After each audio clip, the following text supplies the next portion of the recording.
I was called into HR unexpectedly. The HR director's smug smile as she delivered the news. "We know about your side business. Company policy explicitly forbids moonlighting."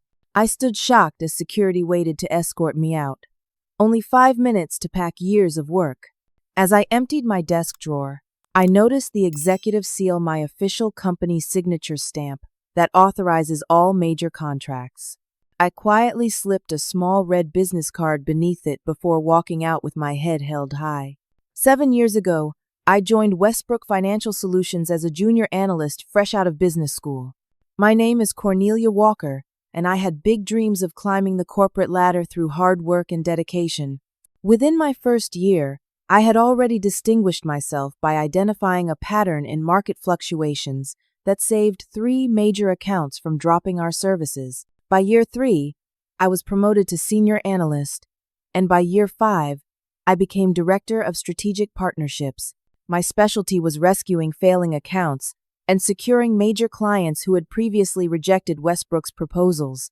Last year, my crowning achievement was bringing in the Stewart Group, a $40 million account that every financial firm in the city had been chasing for decades. That victory earned me one of only 5 executive seals in the entire company, a specialized signature stamp registered with the State Financial Board that authorized me to sign major contracts on behalf of Westbrook. "Cornelia, you're our miracle worker," CEO Martin Wheeler had said during the small ceremony where he presented me with the seal. "This isn't just a stamp. It's a symbol of the highest trust we place in you." The seal came in a lacquered wooden box with a gold latch, custom designed with my signature encoded in a specialized pattern that couldn't be duplicated. Company policy dictated that only the seal holder could use it, and any contract without the proper authorization would be legally void. I took that responsibility seriously. Amanda Jeffries from marketing had become my closest ally at Westbrook. We often grabbed lunch together in the small park across from our office building. "You know, Jackson is trying to claim credit for the Stewart Group deal," Amanda said during one such lunch. I overheard him telling Wheeler it was his strategy that closed it. Jackson Reeves had been my direct supervisor for the past 2 years. While competent at maintaining existing accounts, he lacked the creative approach needed for acquiring new business. Yet somehow, he always managed to position himself prominently whenever I secured a big win. "Let him try," I replied. "Wheeler knows the truth." Then there was Paula Denton. We had started at Westbrook the same week, but while I focused on building client relationships, Paula concentrated on internal politics. She'd mastered the art of appearing busy while actually accomplishing very little. Her jealousy of my rise through the ranks was barely concealed behind tight smiles and backhanded compliments. "Love that dress, Cornelia," she'd say. "It really hides your figure flaws." Outside of work, I had started a small weekend program teaching financial literacy to women from underprivileged backgrounds. It wasn't a business in any real sense. I didn't make a penny from it. In fact, I supplied all the materials from my own pocket. For 3 hours every Saturday, I would meet with 12 to 15 women at the community center and teach them about budgeting, credit scores, and basic investing. Seeing a single mother understand how to start building wealth for her children's future brought me more satisfaction than any corporate bonus. And speaking of bonuses, the biggest deal of my career was about to close. For months, I had been cultivating a relationship with Thornfield Enterprises, a $50 million healthcare technology firm looking to restructure their financial services. If Westbrook secured this account, it would mean massive year-end bonuses for the executive team, and I was positioned to receive my first 6-figure payout. Just yesterday, CEO Wheeler had stopped by my office personally. "The Thornfield acquisition is going to change everything for us," he said, leaning against my doorframe with uncharacteristic casualness. "You know, there's going to be a VP position opening up next quarter. Someone who brings in Thornfield would be first in line for consideration." My heart had soared at the implication. Vice President by 35, that was well ahead of my most ambitious timeline. I had stayed late into the evening finalizing the presentation materials for tomorrow's contract signing. Everything was meticulously prepared. The financial projections, the implementation timeline, the staffing allocations. This was going to be my masterpiece. As I was gathering my things to leave around 9:30, I heard voices from the break room. Curious about who else was working so late, I paused near the doorway. "Did you get the pictures?" Jackson's voice, unnaturally hushed. "Clear as day," Paula responded. "Little Miss Perfect, teaching her weekend class. Technically, that's moonlighting, which violates Section 12 of her employment contract. Perfect timing, too," Jackson continued. "Right before the Thornfield signing, Wheeler will have no choice but to put me in charge of the account once she's gone." I froze, my body suddenly ice cold. They were talking about me, about my weekend classes, about getting me fired right before my biggest achievement. Monday morning brought a strange atmosphere to the office. People who normally greeted me cheerfully now avoided eye contact as I passed. At my desk, I checked my phone and noticed a security alert from the previous night. Someone had accessed my work files at 11:27 p.m., long after I had left the building. I logged into the system and discovered several of my presentation files had been modified. My name had been removed from the cover slides and replaced with Jackson's. Key financial projections I had developed were now attributed to the team rather than to me specifically. When I confronted Jackson in his office, his response was dismissive. "Just standard formatting adjustments, Cornelia. No need to be so territorial about a company presentation." His smile never reached his eyes. "Besides, we're all working toward the same goal, right?" During my morning coffee run, Amanda pulled me aside by the elevators. "Be careful," she whispered. "Paula's been gathering some kind of evidence against you. I saw her showing pictures to HR Director Diane this morning." "Pictures of what?" I asked, though I already suspected the answer. "You at some community center." Paula was saying something about using company resources for personal business. I thought back to the company handbook, specifically Section 12 that Paula had mentioned to Jackson. It prohibited employment or business activities outside of Westbrook that may create conflicts of interest or utilize company resources.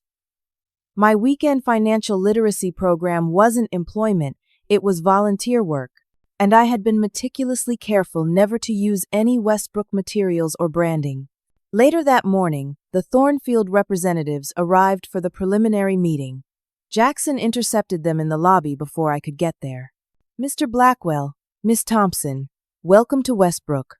I'm Jackson Reeves, head of the Thornfield acquisition team. Please, follow me to the conference room." My jaw nearly dropped. Head of the Thornfield acquisition team? I had assembled and led that team from day one. Jackson had attended exactly 2 meetings out of dozens.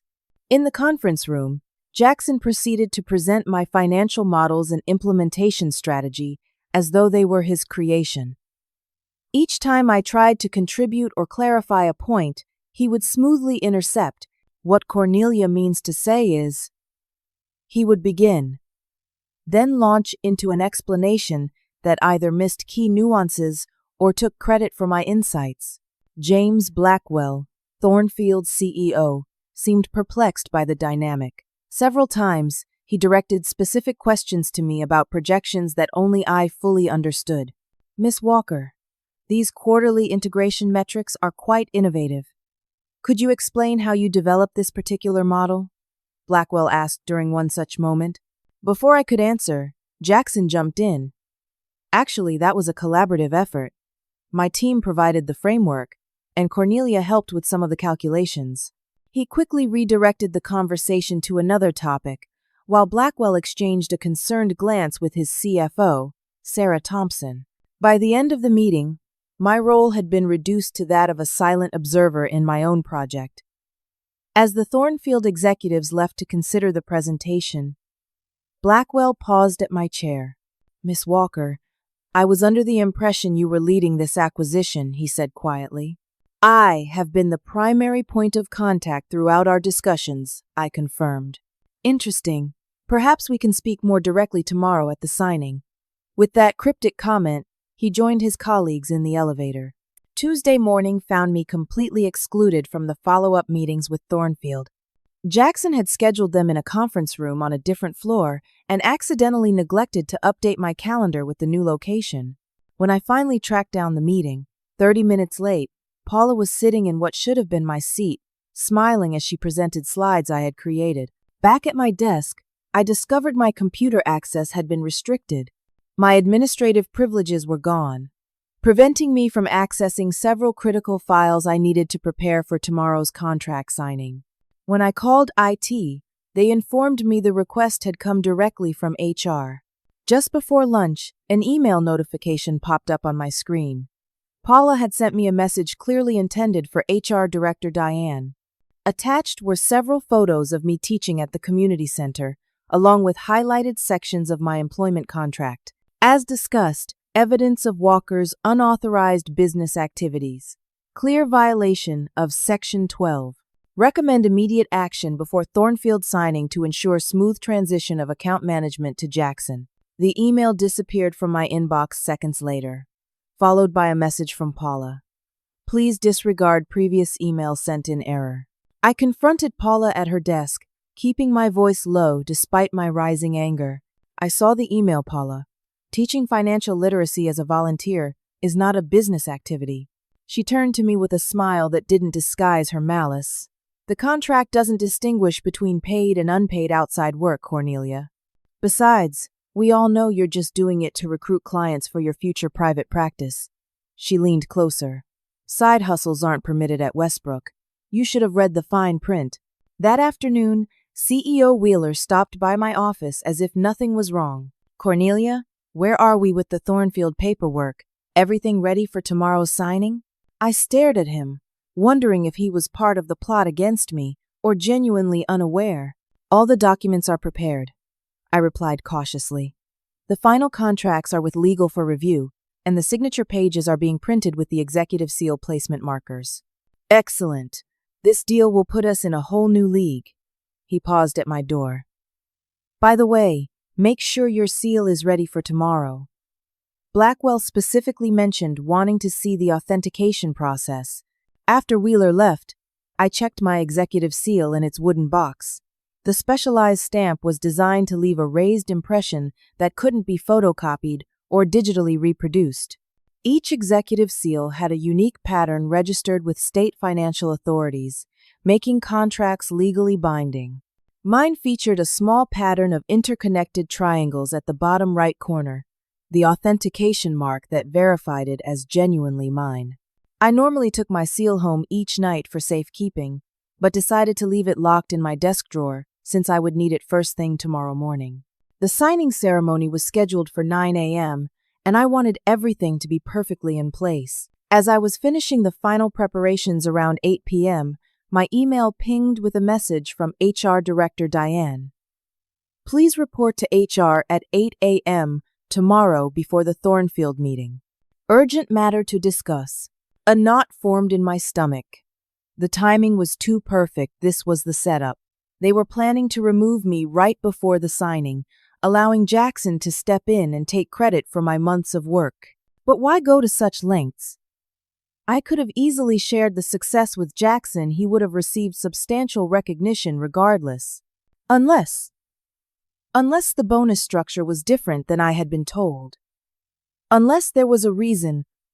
Only one person could claim primary credit for bringing in Thornfield. I pulled up the company's incentive documentation and discovered a clause I hadn't previously noticed. Acquisition lead bonus. 2% of total client portfolio, value payable upon contract signing. For a $50 million account like Thornfield, that meant a one-time bonus of $1 million to whoever was named as the acquisition lead. Suddenly, Jackson and Paula's scheme made perfect sense. It wasn't just about professional jealousy, it was about cold, hard cash. I gathered my things and left the office, mind racing with possible countermoves. But what could I do against a plot that seemed to involve my direct supervisor, HR, and possibly others? As I drove home, my phone lit up with a text from Amanda. They scheduled an all-hands meeting for 9:30 tomorrow. Something big is happening. Yes, Something big indeed. My career at Westbrook was about to end.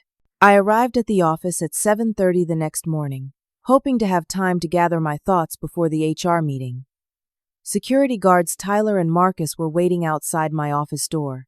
Tyler looked uncomfortable, avoiding my eyes, while Marcus maintained a professional poker face. "Morning, Cornelia," Tyler mumbled. "HR Director wants to see you right away." Inside my office, HR Director Diane and Jackson were already rifling through my files. Jackson was examining my executive seal box with particular interest. "Ah, Cornelia," Diane said, not bothering to hide her satisfied expression. "Please close the door. This won't take long." I remained standing as Diane settled into my chair. Jackson leaned against the window, arms crossed. "It has come to our attention that you've been operating a business outside of your employment at Westbrook," Diane began.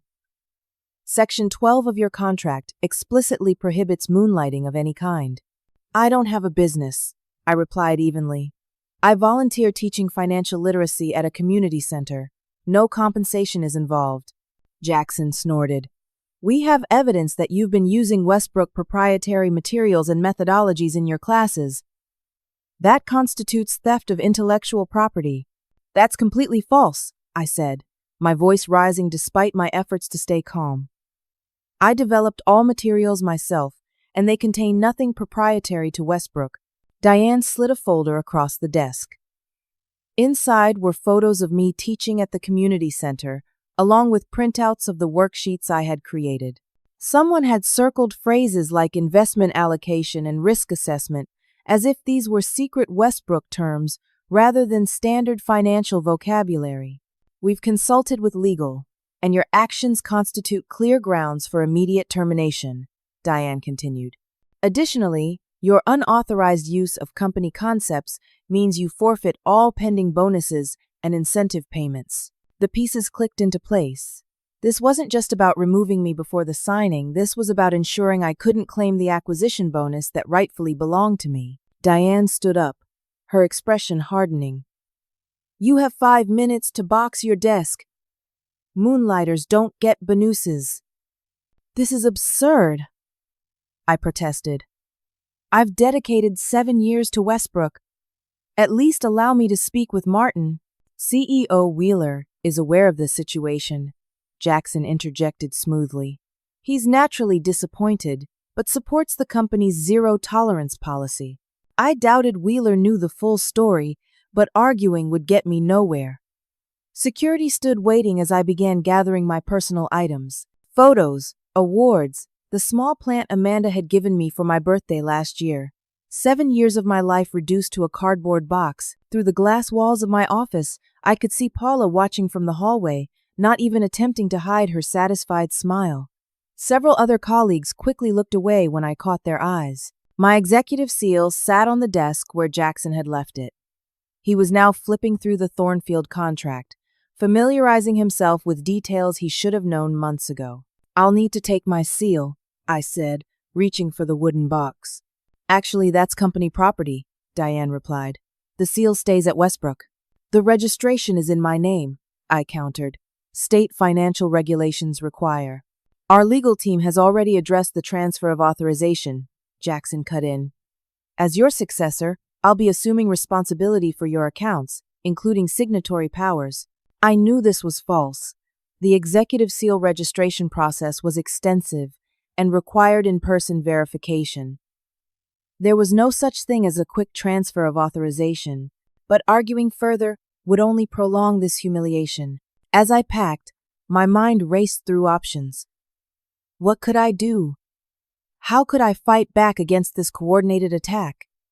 Then I remembered my custom-read business cards, the ones I had created for my volunteer work. They contained my personal contact information, but also included a small legal disclaimer I had added after consulting with a lawyer friend. Unauthorized use of Cornelia Walker's professional credentials or signature constitutes fraud under State Financial Code 37.42. With a subtle movement while Diane was distracted by her phone, I slipped one of these red cards underneath my executive seal. To anyone not looking closely, It would appear to be just another business card on the desk, but it established a clear legal record that I had not authorized the use of my seal after termination. "Time's up," Diane announced. "Security will escort you to the exit." Tyler and Marcus flanked me as I carried my box through the open office area. Colleagues I had worked with for years suddenly became intensely interested in their computer screens. Only Amanda tried to approach me. "Cornelia, what's happening? Can I help?" Tyler stepped between us. "No communication, please. Direct exit only." As we reached the elevator, I caught sight of the Thornfield executives arriving in the lobby. James Blackwell saw me with my box and security escort, and his expression shifted from surprise to concern. I gave him a small, sad smile as the elevator doors closed between us. In that moment, my shock and hurt crystallized into something harder: determination. This wasn't over, not by a long shot. I sat in my car in the parking garage, hands shaking on the steering wheel. The cardboard box on the passenger seat contained the physical remnants of my career, but they couldn't take away my knowledge, experience, or professional reputation. Taking several deep breaths, I forced myself to think strategically rather than emotionally. The executive seal, that was the key. My mind flashed back to the day I received it. The ceremony had been followed by a 3-hour registration process with the State Financial Board. Fingerprints, multiple signatures, even a retinal scan were required to link the seal irrevocably to me as an individual. "This system ensures that only you can authorize the use of this seal," the registration official had explained. "Any contract bearing this impression without your explicit authorization is legally invalid." The legal implications suddenly became clear. Without my seal, the Thornfield contract couldn't be finalized. And while my seal was physically at Westbrook, any use of it without my authorization would constitute fraud. And I had just left clear evidence, my red card, that I was not authorizing its use. I drove to a cafe across the street from the Westbrook building. From this vantage point, I could see the main entrance while gathering my thoughts over a much-needed cup of coffee.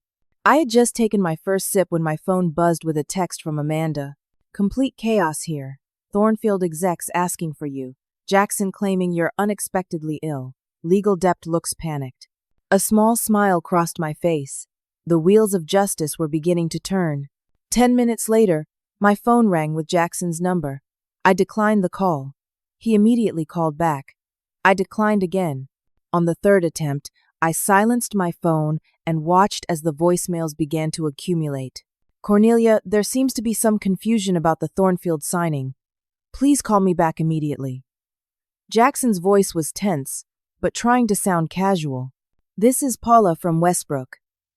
There's an urgent matter with one of your former accounts. Please contact the office as soon as possible." Her attempt at sounding professional couldn't mask the panic. "Miss Walker, this is Diane from HR. There's been a procedural error in your termination processing. Please return to the office to correct some paperwork." The smugness was entirely gone, replaced by thinly veiled desperation. I sipped my coffee calmly as the messages continued to pile up. Then a different notification appeared. An email from CEO Martin Wheeler himself. "Cornelia, I've just been informed of this morning's events. There appears to be a serious miscommunication. Please call my direct line immediately to discuss." So Wheeler really hadn't known, or at least he was claiming ignorance now that problems had arisen. Either way, the power dynamic had suddenly shifted. Another text from Amanda arrived. "Thornfield CEO refusing to proceed without you. Says you were his primary contact and won't sign anything without your involvement. Legal in closed-door meeting with Wheeler." I smiled into my coffee cup. James Blackwell was no fool. He had likely sensed something was off during yesterday's meeting when Jackson tried to take credit for my work. Now he was refusing to be part of whatever game Westbrook was playing. As I considered my next move, a new email appeared in my inbox. This one was from Franklin Davis, Westbrook's chief legal counsel. "Miss Walker, I urgently need to discuss irregularities in your termination process. This matter requires immediate attention due to potential legal complications with pending contracts. Please contact me at your earliest convenience. The irregularities undoubtedly referred to the executive seal issue. Franklin would have immediately recognized the problem once he realized I had been terminated with active signatures pending. I decided to let them stew a bit longer. Checking the time, I saw that it was now 9:45, almost an hour since I had been escorted from the building. The Thornfield signing should have been well underway by now, but based on the flurry of increasingly desperate messages, it was clearly stalled. At 10 a.m. sharp, I responded to Franklin's email. I am available to discuss the situation at noon at the Riverside Cafe. I will not be returning to Westbrook offices with security present. His response came less than a minute later. Confirmed. We'll meet you at Riverside at noon. No security will be involved. This is purely a legal discussion. For the next 2 hours, I ignored the continuous calls and messages from Jackson, Paula, Diane, and even Wheeler himself. Amanda kept me updated with insider information about the growing crisis. Thornfield CEO asking where the keystone signature is. Legal trying to explain executive seal protocols. Jackson looking like he's going to be sick. Paula just got reamed out by Wheeler in front of everyone. Never seen her cry before. Kind of enjoying it, to be honest. HR Director Diane, taken into glass conference room with Wheeler and legal. Lots of shouting behind closed doors. By noon, I was sitting calmly at the Riverside Cafe when Franklin arrived, looking considerably less composed than usual. His normally immaculate suit was slightly rumpled, and a fine sheen of sweat covered his forehead despite the mild temperature. "Cornelia," he began, sliding into the seat across from me. "Thank you for agreeing to meet." "Of course, Franklin. What irregularities did you want to discuss?" He cleared his throat uncomfortably. "There appears to have been a procedural error in your termination process this morning. Specifically, there was a failure to properly transfer signatory authority for several pending contracts. You mean my executive seal was still needed for the Thornfield deal, but HR fired me anyway," I translated bluntly. Franklin winced. "That's one way of putting it. The situation is complicated. Mr. Blackwell from Thornfield is refusing to proceed without your direct involvement. He claims you were his primary contact throughout the negotiation process." "I was," I confirmed. "I originated the relationship, developed the proposal, and managed every aspect of the deal for the past 4 months." "Yes, well." Franklin adjusted his tea nervously. "CEO Wheeler has authorized me to offer you immediate reinstatement with a formal apology and assurances that those responsible for this misunderstanding will be held accountable." I laughed softly. "Misunderstanding?" "Franklin, I was ambushed, falsely accused, and publicly humiliated. My volunteer work teaching financial literacy was deliberately mischaracterized as prohibited moonlighting to deprive me of the acquisition bonus I earned. Franklin had the grace to look ashamed. The company is prepared to offer substantial compensation for any discomfort you experienced. I'll consider returning to retrieve my personal property, including my executive seal, which is registered in my name and cannot legally be used without my authorization," I replied. "As for reinstatement, I'm afraid that won't be possible given the irreparable damage to trust." "Cornelia, please be reasonable," Franklin pleaded. "The Thornfield deal is worth $50 million. Without your seal, we can't close."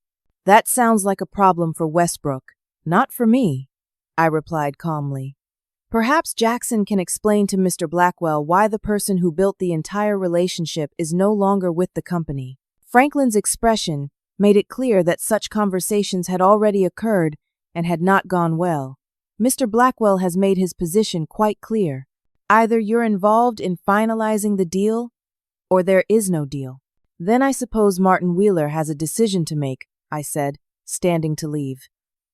"I'll be at my apartment this afternoon if he wishes to discuss terms directly." "But Franklin?" I paused, meeting his eyes firmly. "I won't be returning as an employee. Those bridges were burned this morning by Diane, Jackson, and Paula. As I drove home, my phone rang with Amanda's number. "You won't believe what's happening," she said when I answered. Wheeler just put Jackson and Paula on administrative leave pending an investigation into corporate espionage and sabotage. Diane from HR is crying in the bathroom. And get this, Thornfield's CEO just asked for your personal contact information. Did they provide it? I asked, surprised.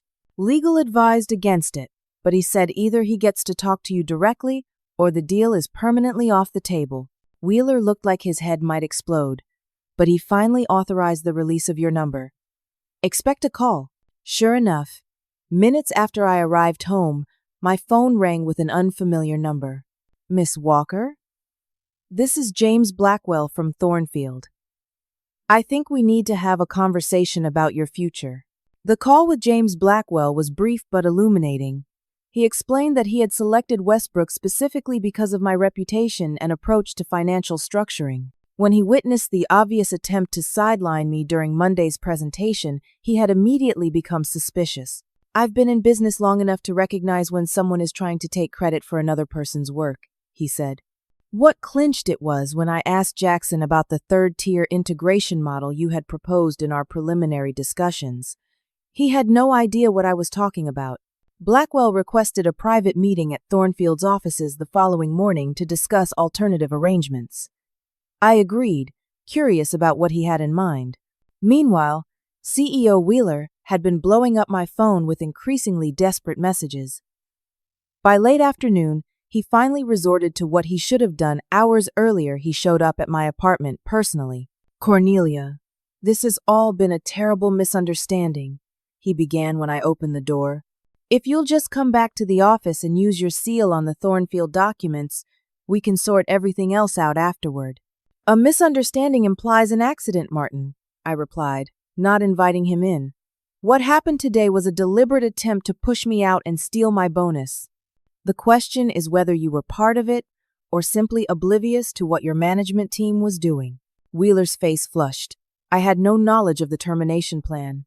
Diane and Jackson acted without authorization, and yet they seemed very confident that you supported their decision. They lied, Wheeler insisted. As soon as I learned what happened, I took immediate action. Jackson and Paula have been placed on administrative leave, and Diane is facing disciplinary proceedings. That's a start, I acknowledged, but it doesn't change the fact that I was escorted out of the building by security in front of all my colleagues. My reputation at Westbrook is irreparably damaged.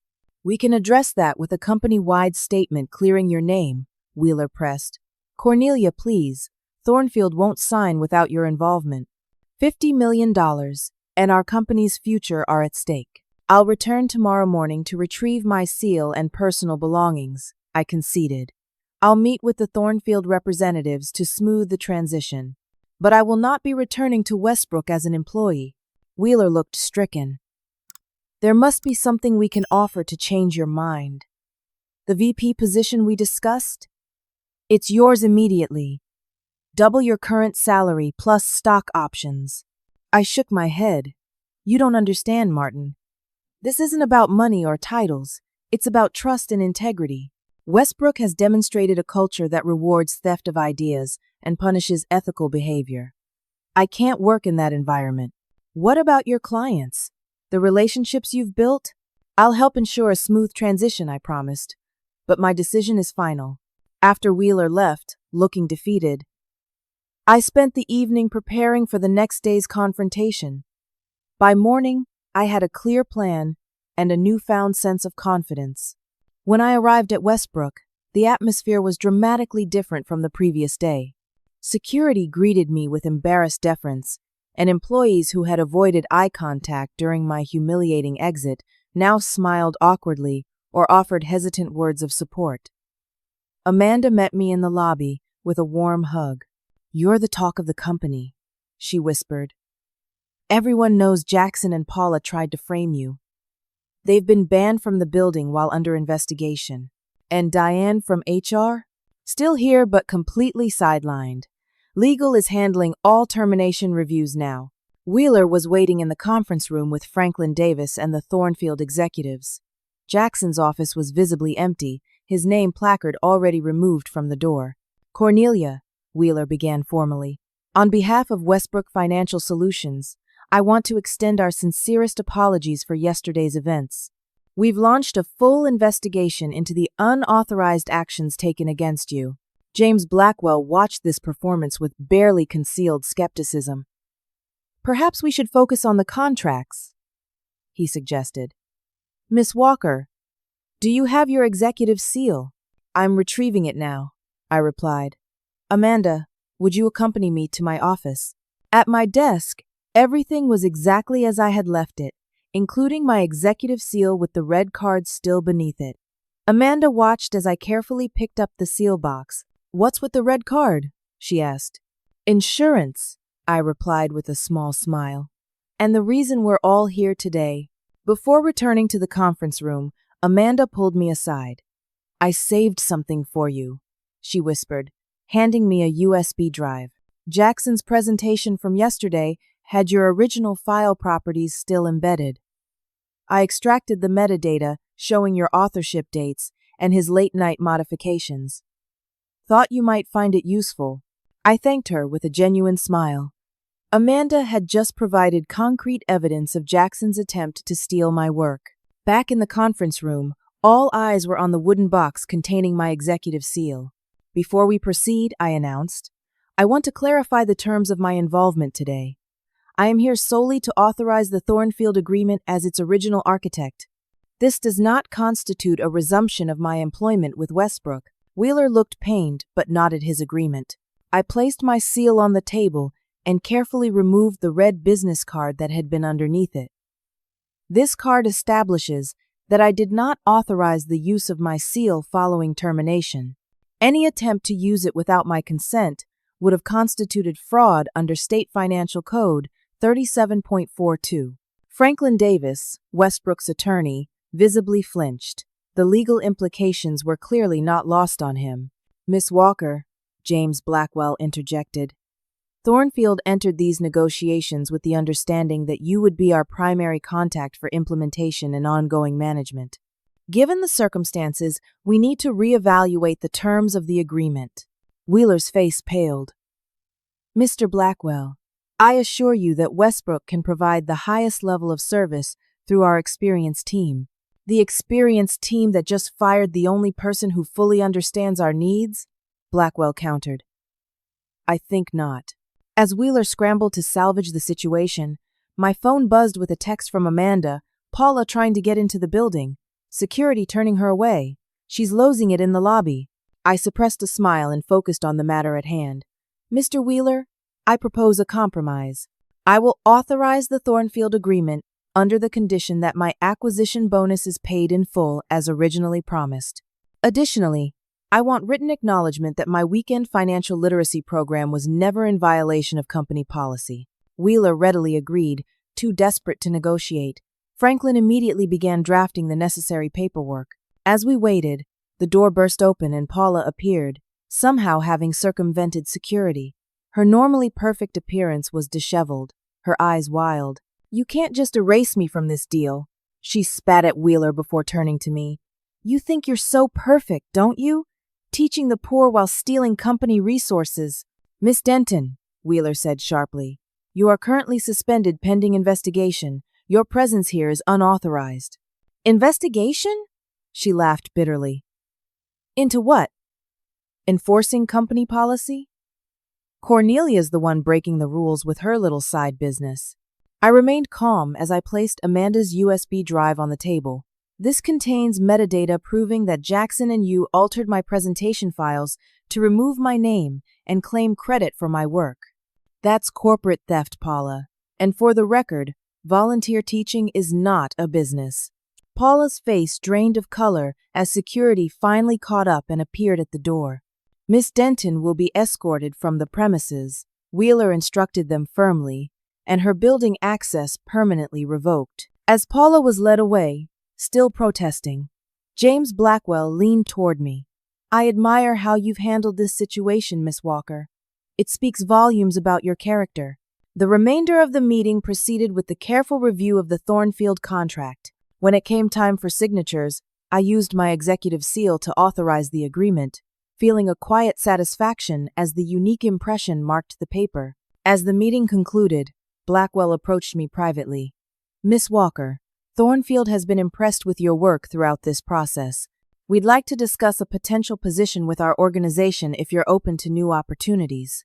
I would be very interested in that conversation, I replied honestly. Wheeler overheard this exchange, his expression a mixture of resignation and regret. He knew he had lost not just an employee, but $1 million asset to his company. As I prepared to leave Westbrook for the final time, Amanda stopped me by the elevator. I've been offered your position, she said hesitantly. I wanted you to hear it from me first. I hugged her warmly. You deserve it, Amanda. You were the only one who stood by me. Just watch your back with Wheeler. He's shown what he's willing to overlook to protect the bottom line. The elevator doors opened, and I stepped in, feeling a weight lift from my shoulders. As the doors began to close, I saw Wheeler standing in the hallway, watching me leave with an expression of profound regret. This chapter of my career was ending, but something told me the next one would be even better. 1 week later, I found myself back at Westbrook Financial Solutions, but under very different circumstances. The boardroom was filled with Thornfield executives, Westbrook leadership, and legal representatives from both companies. CEO Wheeler had requested this meeting as a final opportunity to address all parties' concerns. In the 7 days since my dramatic exit, several significant developments had occurred. First, Jackson Reeves had been officially terminated for corporate espionage after Amanda's metadata evidence proved beyond doubt that he had systematically stolen my work. Paula Denton had been reassigned to Westbrook's satellite office in rural North Dakota, effectively removing her from any position of influence. And HR Director Diane had issued a formal written apology for her role in the false termination, along with a new company policy explicitly exempting volunteer and charitable work from the moonlighting prohibition. Most importantly, I had spent 3 productive days at Thornfield's headquarters, discussing a potential role that would leverage my financial expertise in an entirely new way. As today's meeting began, Wheeler attempted to project confidence despite the clear power shift that had occurred. Thank you all for coming, he began. We're here to finalize the partnership between Westbrook and Thornfield, and to ensure all parties are aligned on the path forward. James Blackwell nodded cordially, but turned his attention to me. Before we proceed, I'd like to formally announce that Thornfield Enterprises has offered Miss Walker the position of Vice President of Community Investment, and we're pleased to say she has accepted. Murmurs rippled through the Westbrook side of the table. Wheeler's smile became noticeably strained. Congratulations, Cornelia, he managed. Though I must say, this creates a potential conflict of interest regarding the existing agreement. Franklin Davis, Westbrook's attorney, cleared his throat uncomfortably. Actually, Martin, Mr. Blackwell contacted me yesterday about this matter. There's no contractual prohibition against Thornfield hiring former Westbrook employees, particularly those who were improperly terminated. Wheeler's jaw tightened, but he nodded in acknowledgement. In fact, Blackwell continued, Cornelia's new role presents an opportunity for a more robust partnership between our organizations. She'll be heading Thornfield's new financial literacy initiative, bringing corporate resources to underserved communities. I smiled, finally sharing the vision that had been forming since my conversation with Blackwell. The program will be similar to my weekend volunteer work, but on a much larger scale.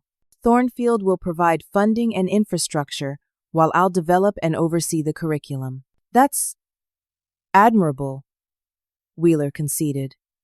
But how does this affect our existing agreement? That's why we're here, Blackwell explained. We're proposing a modified partnership where Westbrook remains our primary financial services provider, but with a new collaborative element focused on community investment. I opened my presentation folder and distributed the revised proposal I had developed. Thornfield will fund the program at $3 million annually. We're inviting Westbrook to contribute an additional $1 million as a corporate social responsibility initiative. Wheeler studied the document with surprise. This would position both companies as leaders in financial education for underserved communities. Exactly, I confirmed. The program will operate nationwide through community centers, focusing on practical financial skills for working adults. It's a win-win. Thornfield and Westbrook gain positive brand recognition while making a genuine difference in economic equity.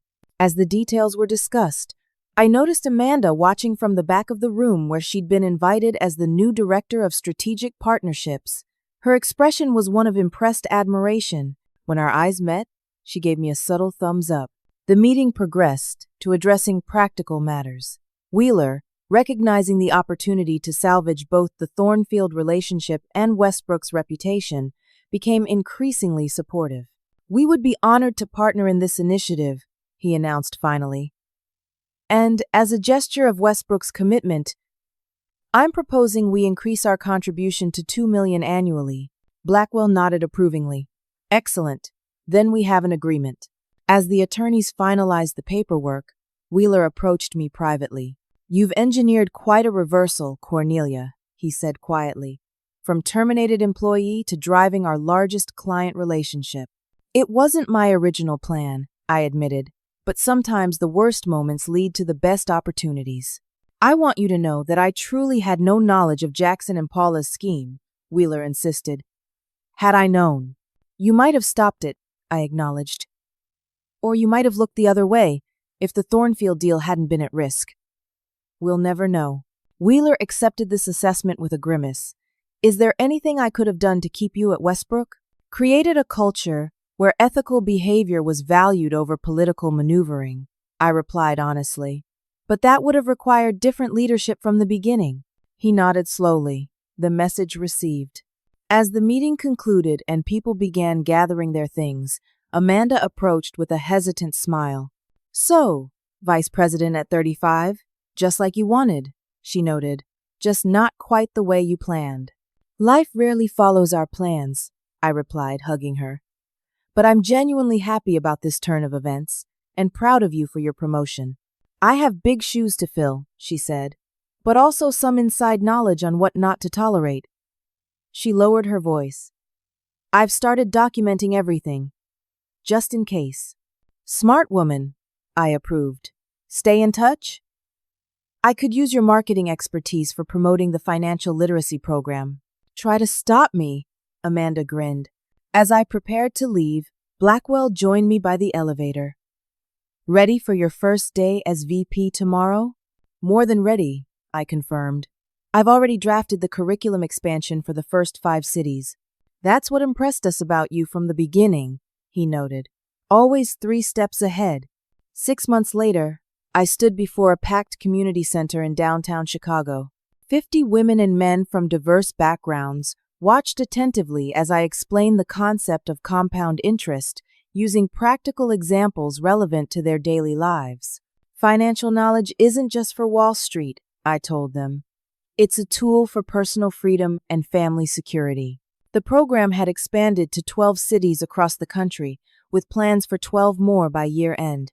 Both Thornfield and Westbrook had received national recognition for their commitment to economic education, and initial data showed promising results as participants began building savings and improving credit scores. After the session, as participants practiced creating their first investment plans, a young woman approached me. "Miss Walker? I just wanted to say thank you. Before this program, I was drowning in debt and afraid to even look at my bank account. Now I'm on track to buy my first home next year." "You did the hard work," I told her sincerely. "I just provided the roadmap." Later that evening, I received an email from Amanda containing a news clipping. "Westbrook Financial announces restructuring. CEO Wheeler steps down." Her message read simply, "Justice comes in many forms. Dinner next time you're in town?" As I reflected on the journey of the past year, I realized that being fired had actually been the catalyst for creating something far more meaningful than I would have achieved by climbing the corporate ladder at Westbrook.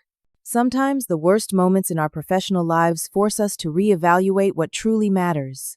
The executive seal that had been the instrument of my vindication now sat in a drawer in my home office, a reminder that our professional value isn't determined by titles or credentials, but by the unique contribution only we can make. The red business card that had changed everything? I had it framed on my office wall alongside my new Thornfield business cards, a daily reminder to know your worth and never be afraid to stand up for yourself. The greatest seal of approval, after all, is the one we give ourselves when we refuse to compromise our integrity, even when it would be easier to look the other way.